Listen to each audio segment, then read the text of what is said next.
Bismillahirrahmanirrahim. Qala al-Imam Abdullah bin al-Haddad fi kitab al-Fusul al-Ilmiyah wal-Usul al-Hikamiyah. Qala radhiyallahu anhu wa nafa'na bihi fid darain amin. Wa'lam, ketahuilah katanya.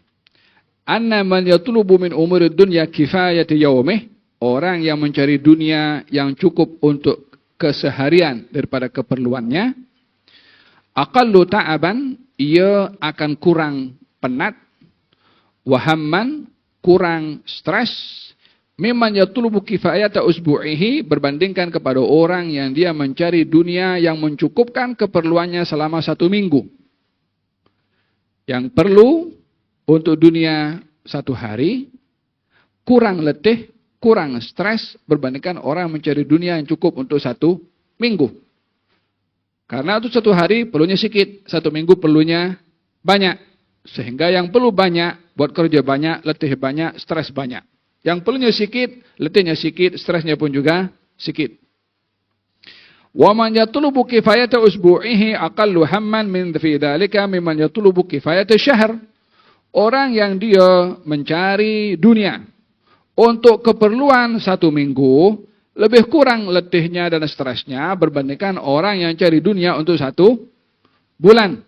Karena 1 bulan semakin banyak masuk, semakin banyak letih, semakin banyak stres. Wa man yatlubu kifayata syahri aqallu hamman fi dzalika mimman yatlubu kifayata al-'am. Yang mencari dunia untuk 1 bulan, kurang letihnya dan stresnya berbandingkan yang cari dunia untuk 1 tahun. Kalau 10 tahun?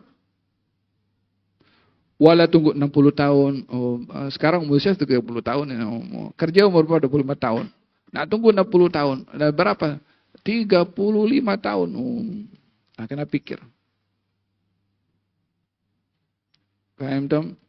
Oleh sebab itu banyak orang yang stres. Punya hutang. Belum lagi pikir, nanti anak aku makan apa ya? Paham tuh? Nanti aku dah tua, nanti nak enjoy macam mana ya?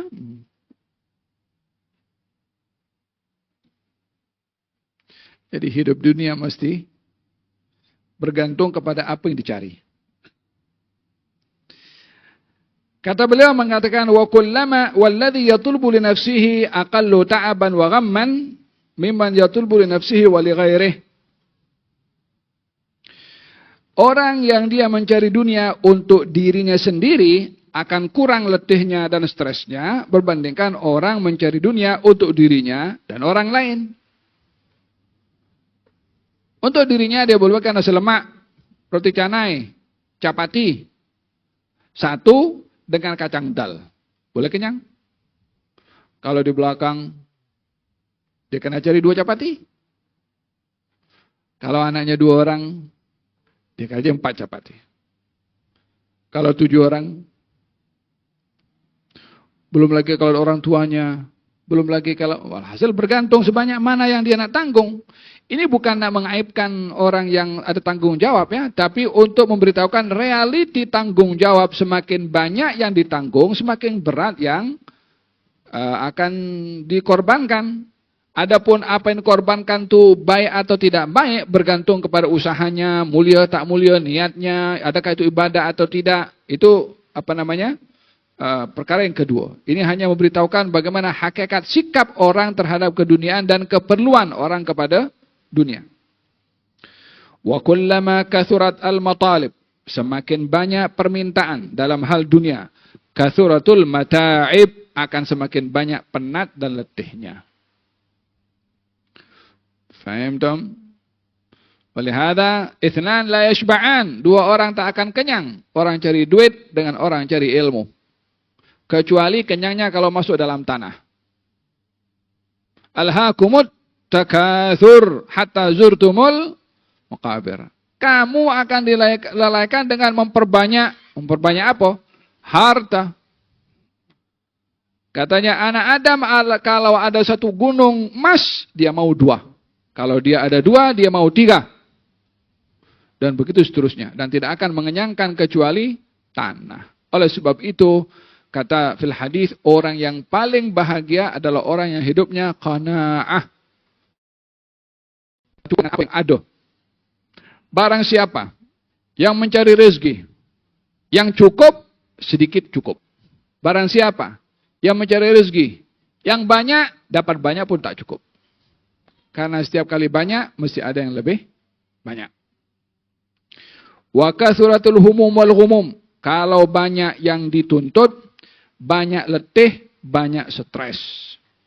Wa kana ma yuhassulul insan min ladzatid dunya wa rahataha yakunu fi kifati mizan. La ilaha illallah. Kalaupun dia sudah cari banyak dunia, dapat juga banyak, itu pun tak terlepas juga daripada dia dipertimbangkan dan disoal atas apa yang dia dapat daripada yang banyak itu. Jangan menyangka, aku udah banyak duit, aku udah banyak segala-galanya, banyak rumah, banyak kereta, banyak. Ba'din khalas, assalamualaikum warahmatullahi wabarakatuh. Belum, disoal satu-satunya. Jadi boleh serono di dunia, tapi di sana pertanggungjawabkan semua.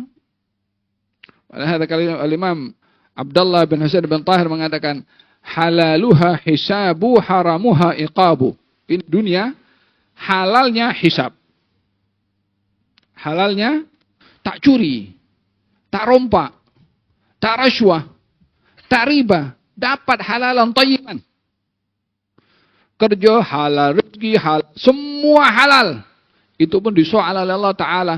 Apa kamu buat dengan rezeki yang aku bagi kepada kamu dengan halal itu? Jadi walaupun tetap, apalagi kalau haram. Wa kana ma yuhassilul insanu min ladzatid dunya wa rahatiha yakunu fi kifati mizan. Faman ya'mal mithqala dzarratin khairan wa man ya'mal mithqala dzarratin syarran wa nadha'ul mawazinal qista. Kami tempatkan timbangan dengan adil. Kalaupun amal manusia itu mithqal habbat khardal, walaupun sebesar biji sawi, ataina biha wa kafabina hasibin, hisab ala Allah Subhanahu wa taala. Tsumma la tus'alunna yawma idzin 'anil na'im. Wa ta'abu wal khatar wal ghammu alladhi yulaqihi wa yuqasihi fi kiffatin ukhra. Itu tadi yang akan ditimbang adalah kenikmatan keduniaannya. Yang akan dipersoal juga letihnya, bahayanya, stresnya pun juga akan ditimbang juga. Orang yang gila kuasa daripada zaman-zaman dulu, ataupun zaman sekarang juga, kalau zaman dulu, orang yang dia ingin memiliki superpower pada pemerintahannya, so dia tak akan merasa cukup dengan kekuasaan yang ada. So perang. Persia nak rampas kawasan yang dikuasai oleh Rum. Lepas tu Rum merasa, Galil Adab, macam mana aku punya negeri diambil? Perang lagi. Hanya semata-mata ingin memenuhi keinginannya dalam kekuasaan. Yang jadi korban itu yang berperang, yang jadi mati semua itu. Itu yang ciptakan tentara-tentara yang mati itu rajanya. Tidak setiap nyawa itu akan pada tanggungan pada orang yang jadi sebab mereka terbunuh itu juga. Walaupun berkuasa, dapat kuasanya. Tapi yang mati itu bukan mati sia-sia. Yang menjadi sebab akan dipertanggungjawabkan. Atas dasar apa mereka mati? Faham tuh? Kal sawa'an bisawa. Semua akan ditimbang oleh Allah Ta'ala. Wa rubbama yazidu ahadal amrina qalilan aw yanqusu qalilan. Antara keduanya ada yang lebih sedikit, ada yang kurang sedikit. Wa ikhtilafun nas fi dzalika ikhtilafan ghaira ba'id. Hadza ma yanaluhu al-fariqan fi hadhihi al-hayati ad-dunya wa yuqasunahu fi ayyami hayatihim. Ini yang akan didapat oleh dua kelompok. Apa dua kelompok? Kelompok orang-orang fuqara wal masakin dan golongan orang-orang yang dia atau golongan orang-orang yang ingin mengkayakan dirinya sendiri. Dua kelompok masing-masing ada dua kategori kelompok ini di atas muka bumi ini. Nah, hada merujuk kepada siapa? Kepada orang yang dia mencari dunia dan orang yang mencari akhirat. Wa amma fil akhirah fama yata'arradu lahu at-talibun للذات الدنيا وشهواتها والمتمتعون بها من الحساب والعقاب والشدائد والأهوال. Adapun orang-orang yang di dunia tadi mencari keduniaan, di akhirat nanti mereka akan dipertanggungjawabkan ke atas apa saja kenikmatan yang mereka dapati di dunia. Yang kalau tidak ditunaikan hak syukur nikmatnya, maka di hadapan mereka adab, iqab, hal-hal yang menakutkan. Wa ma yarjuhu wa yu'ammiluhu al-fuqara wal masakin al-mahrumun min ladat ad-dunya wa syahawatiha sabirun ala dhalika min an-na'im wal karama wal fawz wal rahah ma'rufun masyhur fima waradat bihi al-akhbar. Adapun orang yang di dunia susah, sabar pada kesusahannya, dapat keduniaannya tidak banyak tapi redha, mensyukuri nikmat Allah Ta'ala, maka baginya kemuliaan dan juga kejayaan beserta kenyamanan di akhirat. Wa syahidat bihil athar allati yatul dzikruha wa yata'adzaru hasruha. Fa in aradta ar-rahata, kata beliau Imam Al-Haddad mengatakan, fa idza aradta fa in aradta ar-rahah, kalau kamu mahu hidup selesa nyaman di dunia, fa huwa fi tarkir rahati fiha, akan didapat dengan kamu merasa tidak rehat di dunia. Barang siapa yang mahu rehat di dunia, yaitu meninggalkan keselesaan dan rehat di dunia. Waqad qila li ba'dil hukama, wa li hadha fil hadits dikatakan, ada orang meninggal dunia, dibawa jenazah pergi ke kubur. Kata baginda Rasulullah, mustarih au mustarahun minhu. Ini orang pergi rehat atau orang lain yang rehat? Nabi mengatakan mustarih, ini orang nak pergi rehat ke? Atau mustarahun minhu, atau orang lain yang rehat? Oh, jenazah mati, nak pergi ke kubur, 3 kali 6, kotor, sempit, gelap. Nabi kata nak pergi rehat ke? Untuk kita membaca alam barzakh ini dengan kacamata baginda Rasulullah. Hanya 2 keadaan. Emma orang mati itu rehat, atau orang lain yang rehat. Al-fahimtum? Walihada fil hadis, orang itu kalau meninggal dunia, itu dibawa jenazah. Kalau dia orang baik, dia kata, qaddimuni, qaddimuni. Segerakan aku cepat. Cepat, jangan tunggu-tunggu. Masukkan aku dalam liang lahat. Sebab dia tahu dah apa yang akan didapat di alam barzakh. Dia tunggu proses dia. Masuk, dikebumikan, soalan mungkar dan nakir. Khalas. Lepas itu dia ingin menikmati kenikmatan di alam barzakh. Tak kira siapa dia, mahu engineer, mahu ustadz, mahu pendakwa, mahu arkitek, mahu profesor, tak ada beza. Semuanya satu di alam barzakh. Tak ada dipanggil, wahai Profesor Fulan bin Fulan, maji. Wahai Datuk Fulan bin Fulan, maji. Wahai Syekh Fulan, Habib Fulan, maji. Tak ada, semua panggil namanya. Direct, Fulan bin Fulan. Gelaran semua itu di dunia. Sanjungan apa semua itu yang nak dicari di dunia. Di barzakh mafi, malaikat akan panggil syekh, wala ustadz, wala dokter, wala siapa. Amal yang akan menentukan. Hatta dia ke cleaner. Hatta dia jual kopi. Hatta dia tukang buang sampah. Hatta dia ustadz. Hatta dia engineer. Kalau dia baik amalnya, mustarih, dia rehat. Naam. Katanya seorang ahli hikmah berkata, la ilaha illallah, al-akhiratu liman. Ini akhirat siapa yang punya? Qala liman talabaha. Akhirat ini milik orang yang mencari. Faqila lahu wad-dunya liman. Kalau dunia milik siapa? Qala liman tarakaha. Dunia ini milik orang yang mau meninggalkan dunia. So macam mana jadi yang tinggalkan dunia? Adakah kita nak duduk dekat masjid, tutup tak pergi kerja, kemudian tak bertanggung jawab pada keluarga, tak perlu fikir macam mana kita beli SP, tak perlu kita fikir macam mana anak-anak nak makan. Bukan itu maksudnya. Sama sekali tak ada kaitan dengan itu. Salah kalau orang memahami kata-kata ini, khalas kita tinggalkan keduniaan. Macam mana tinggalkan keduniaan? Nabi kerja juga. Macam mana tinggalkan keduniaan? Nabi juga minta sedekah kepada para sahabat untuk berikan sedekah. Macam mana kalau semuanya tak punya, tinggalkan keduniaan kalau tak punya dunia? Macam mana Nabi mengatakan berinfaklah kamu dengan infak yang mana sedekah itu akan mematikan murkanya Allah Subhanahu wa taala. Daripada mana duit akan berinfak kalau tidak ada kerja di dunia? Macam mana dalam Al-Qur'anul Karim kalau kamu selesai daripada salat Jumat, pergilah bertebaran di atas muka bumi, carilah rezekinya Allah Subhanahu wa taala. Macam mana tinggalkan hal-hal yang bermanfaat pada kedudukan sementara Allah memberikan kekuasaan kepada Zulkarnain, kepada Nabi Sulaiman, kepada Nabi Daud, dan kepada Nabi Yusuf alaihissalam. Paham tak? Wa ma amwalukum wala auladukum billati yuqarribukum indana zulfa illa man amina wa amila salihan.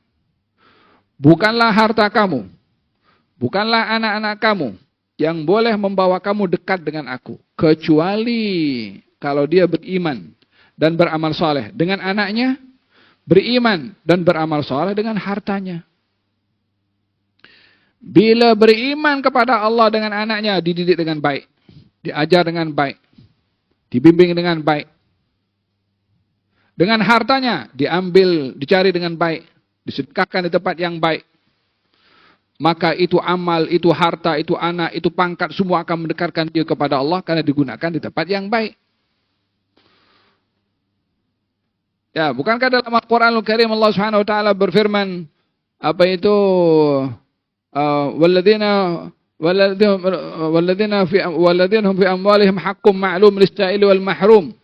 Ada harta yang diberikan menjadi hak kepada orang miskin dan orang-orang yang memerlukan. Macam mana kalau kita tak punya harta? Siapa nak bagi kepada orang-orang fakir miskin? Faham tu? Jadi dimaksudkan adalah bukan menjauhkan diri daripada keduniaan dalam arti terus tutup pintu, pergi masjid, tak pergi kerja. Pegang tasbih, tunggu mati. Tidak seperti itu. Yang tak boleh adalah menjadi hamba kepada dunia. Kerja mati-matian, apa? Masa depan nanti aku nak makan apa? Kerja mati-mati apa semua? Nanti anakku siapa bagi aku makan? Lalu kerja untuk apa? Allah suruh. Mencari rezeki kenapa? Allah suruh.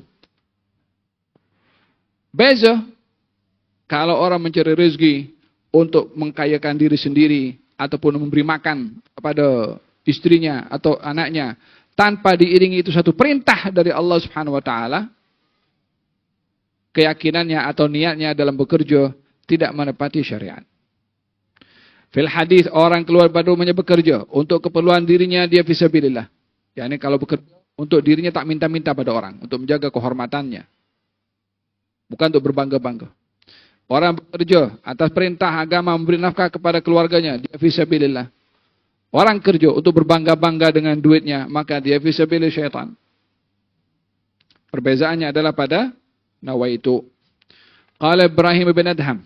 Ini Ibrahim bin Adham, dia seorang yang kaya raya. Ada istana. Dan ada balkoni di hadapan di istananya. Rahimahullah. Qala libadul fuqara wa qad ra'ahu maghmuman. Ibrahim bin Adham, walaupun hidup di istana, tapi dia maghmum. Maghmum ini macam orang tengah stres. Dan sedih. Banyak fikir. Katanya, la tahtam wa la taghtam. Jangan stres dan jangan bersedih. فَإِنَّ الْمُلُوكَ لَوْ عَلِمُوا بِمَا نَحْنُ فِيهِ مِنَ الرَّاحَةِ لَقَاتَلُونَا عَلَيْهِ بِالسَّيْفِ. Kalau para raja ini tahu apa kenikmatan yang kami dapati di waktu malam, maka mereka akan mengambil kenikmatan itu walaupun dengan pedang. وَكَانَ سَبَبُ خُرُوجِهِ رَحِمَهُ اللَّهِ. Adapun sebab keluarnya Ibrahim bin Adham, maka nafihi min amri dunya, yang dahulunya dia adalah seorang yang kaya raya. Wal mulkul fani, memiliki kerajaan yang sirna. Annahu asyrafa min qasrihi yawman fi wasatin nahar. Dia di balkonnya nampak ada orang di bawah itu. Fara'a faqiran qad mala ila dhilli qasrihi. Nampak seorang miskin yang dia berteduh di bayangan istananya Ibrahim bin Adham. Jadi Ibrahim bin Adham ada istana, bayangan istana itu ada tempat kawasan naung, disitulah itu laki-laki yang fakir bernaung di situ supaya tak kena matahari karena tertutup dengan istana, dengan bayangan istana Ibrahim ibn Adham. Wa akhraja raghifan, mengambil roti lahu fa'akalahu, diminum, dimakan, dan thumma syariba, minum. Minal ma' wa nama fi dhillil qasri. Tidur setelah makan roti kering dengan air putih dan tidur di bawah bayangan istana Ibrahim bin Adham setelah dia mengatakan alhamdulillah ma'un wa khubzun wa dhillun ni'amun min ajallin ni'ami. Aku dapat roti, aku dapat minum, aku dapat tempat teduh untuk aku rehat. Ini adalah sebesar-besar nikmat aku dapat. Dia tidur. Ibrahim bin Adham ada di atas balkon ini dengar kata-kata itu. Aku punya duit, aku punya kuasa, tak ada seselesa nak rehat macam orang ini. Tak ada rasa nyaman di dalam seperti mana orang ini yang hanya makan roti dan juga air putih. Gal panggil dia. Fa'ajabahu haluhu wa qabatahu ala rahati. Panggil dia jumpa dengan aku. Fawakkala bihi man ya'tihi bihi idza istayqadha falamma atahu bihi qala lahu Ibrahim. Dipanggil oleh Ibrahim bin Adham. Akal targhifa. Kamu makan roti kering. Wa anta ja'i fa syabi'ta. Dalam keadaan kamu lapar dan kamu kenyang dengan roti itu. Qala na'am, katanya ya. Qala wa nimta fastarahta. Dan kamu tidur nyenyak. Katanya na'am, ya betul.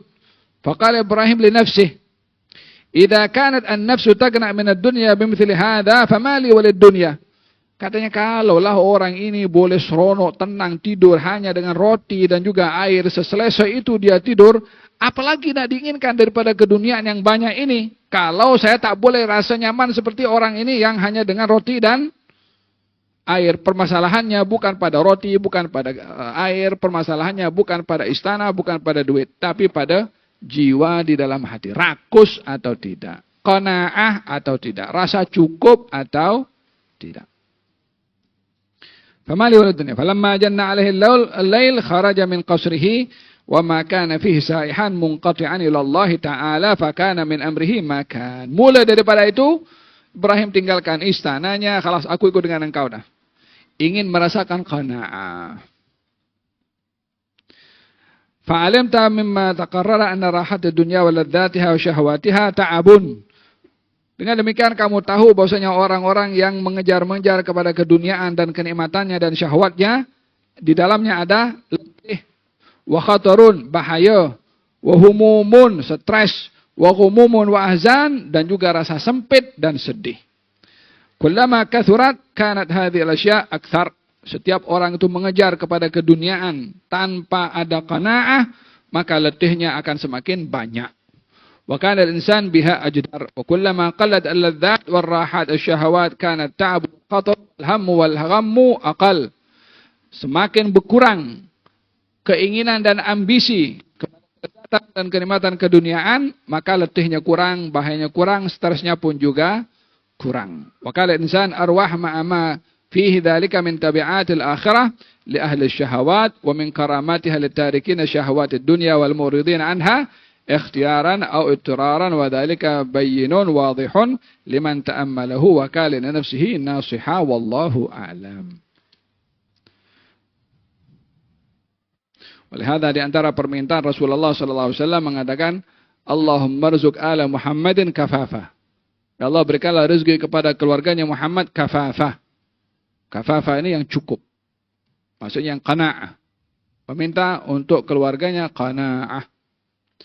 Kalau satu hari Siti Aisyah dapat setelah wafatnya Rasulullah SAW dapat pemberian daripada Baitul Mal yang cukup banyak. Diambil, kemudian disedekahkan. Tak ada orang miskin datang juga dikasih. Sampai habis. Sampai habis pembantunya datang. Ya Ummul Mukminin, wahai Ummul Mukminin, kenapa kamu tidak sisakan duitnya untuk keperluan kita di rumah untuk beli makanan? Katanya, kenapa kamu tak ingatkan kepada saya tadi kalau tak ada duit? Dapat satu kantong. Dibagi kepada orang lain. Ini permasalahannya bukan berbicara tentang masalah sifat generous. Tapi sifat dalam hati itu tak ada rakus kepada keduniaan. Faham toh? Kalau ada satu peristiwa seakhir ini dengan satu orang, satu kaya, satu miskin. Yang kaya hidup di bandar, yang miskin hidup di kampung. Satu hari yang miskin ini hidupnya ini hanya bergantung kepada dia memancing ikan. Setiap hari pancing ikan untuk makan. Hari esok pancing lagi. Dia tak ada simpan. Sehinggalah satu hari dia suruh anak muridnya pergi ke bandar jumpa rumah abangnya. Dengan menghantarkan satu amanah. Sampai di bandar, rumah abangnya ini, Masya Allah. Macam istana. Banglo besar. Anak murid ini, dia hairan. Aku punya guru hidup di kampung. Rumahnya kecil. Hari-hari hanya bergantung dengan mancing ikan. Ini abangnya kaya raya. Jutawan. Jumpa. Dan disampaikan pesannya. Adik kamu berpesan kepada aku untuk sampaikan bahwasanya dia perlu nasihat daripada kamu. Kata si abang mengatakan, bagi tahu kepada adik aku, jangan cinta dunia. Kata si murid dalam hati, ini nasihat untuk engkau lah, bukan untuk dia. Dia balik pergi ke kampungnya. Bagi tahu kepada adiknya, abang kamu, mana boleh abang kamu boleh berpesan kepada kamu, jangan cinta dunia. Menangis si adiknya masuk dalam bilik. Sampai keesokan harinya, si murid tanya, wahai guru, bukankah sepatutnya nasihat itu adalah lebih layak untuk abang kamu, bukan untuk kamu? Si murid memandang bahwasanya gurunya hidup zuhud. Gurunya tidak suka kepada dunia. Si murid melihat abangnya kaya raya. Berarti dia gila dengan dunia. Kata si guru, katakan, abang aku bukan cinta dunia. Dunia yang kejar dia. Sekelip mata, dunia yang dimiliki oleh abang aku hilang, tak berubah kondisi iman abang aku. Yang ini tak akan berubah. Ada tak ada sama. Sementara aku setiap hari berpikir, esok kalau kau pancing ikan dapat atau tidak ikannya. Masih ragu-ragu esok nak dapat atau tidak. Ukurannya kepada dalaman. Orang tak boleh diukur dengan pakai kereta apa, baju apa, jam tangan apa, cincin apa, ataupun handphone apa. Tak boleh diukur. Ukuran yang hakikatnya adalah di dalam tu. Orang pun juga nampak miskin,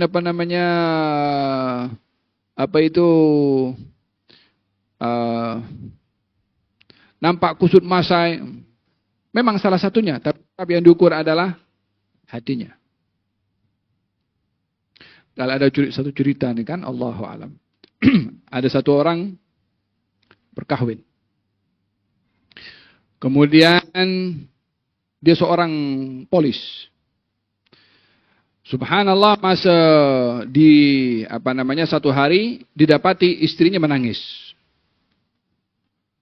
Maka si polis ini mengatakan, "Kenapa kamu menangis?" Katanya, "Aku rasa malu." "Pasal apa?" "Pasal tadi masa aku tukar baju, ada seekor burung yang nampak aku. Maka aku malu kepada dia." Malu kepada burung. Kata suaminya mengatakan, "Wih, hebat istri aku. Warak betul, burung pun tak boleh tengok." Senjang beberapa waktu, ternyata dia khianat dengan lelaki lain.